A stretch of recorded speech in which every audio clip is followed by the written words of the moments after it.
I've been sitting with and exploring this idea of success for the last 25 years.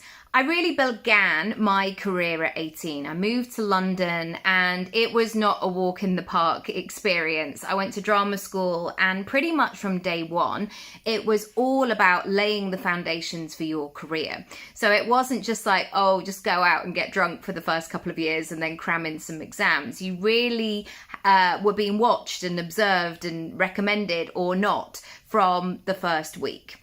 And I knew, therefore, that there was a trade-off. You know, I couldn't approach it in a, oh my goodness, I'm just having so much fun 18-year-old. I had to focus and I had to up my game and I had to do what was required.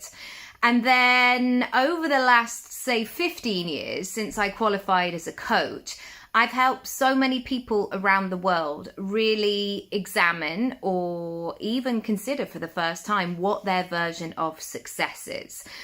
And I realized that there are so many people who have followed a path, and the path that they have followed has maybe not necessarily been the one that feels most aligned with. And it's been about ticking boxes and doing the right thing and doing the things that are impressive or acceptable to other people. And from my own experience, as I turn 44 this weekend, and through the hundreds of conversations I've had over the years, I want to remind you of this. There is nobody coming to do the equivalent of giving you the badges of success. You know, like a brownie or a scout uniform, like, well done. You got the relationship badge. You got the career badge. This is about ultimately you sitting with yourself and asking what you want and what your version of success is.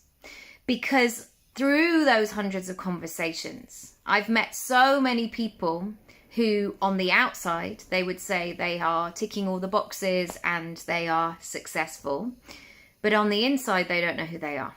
They are so unhappy that they're almost like going to the doctors and saying, how can I change something? Something needs to change. And so that thing that you're waiting for and wondering whether or not you should wait for permission, you don't. Nobody's coming. You get to decide it all, but you have to be willing to sit with the big question.